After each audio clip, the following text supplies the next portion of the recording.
اے نبی، اللہ تم کو اور مومنوں کو جو تمہارے پیرو ہیں کافی ہے۔ اے نبی، مسلمانوں کو جہاد کی ترغیب دو۔ اگر تم میں 20 آدمی ثابت قدم رہنے والے ہوں گے تو 200 کافروں پر غالب رہیں گے، اور اگر 100 ایسے ہوں گے تو 1000 پر غالب رہیں گے، اس لیے کہ کافر ایسے لوگ ہیں کہ کچھ بھی سمجھ نہیں رکھتے۔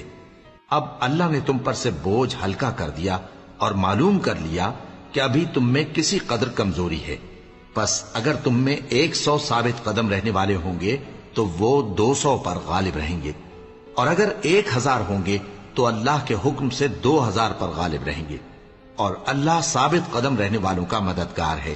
پیغمبر کو شایع نہیں کہ اس کے قبضے میں قیدی رہیں جب تک کافروں کو قتل کر کے زمین میں کثرت سے خون نہ بہا دے۔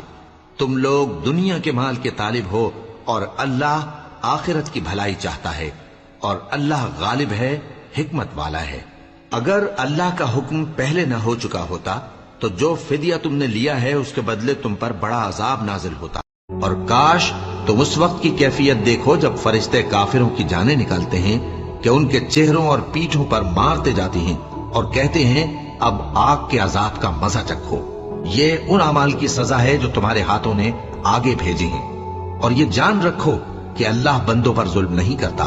جیسا حال فرعونیوں اور ان سے پہلے لوگوں کا ہوا تھا ویسا ہی ان کا ہوا کہ انہوں نے اللہ کی آیتوں سے کفر کیا تو اللہ نے ان کے گناہوں کی سزا میں ان کو پکڑ لیا۔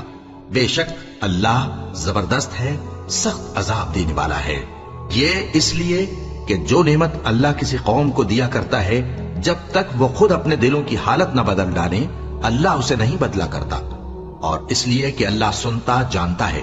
جیسا حال فرعونیوں اور ان سے پہلے لوگوں کا ہوا تھا ویسا ہی ان کا ہوا۔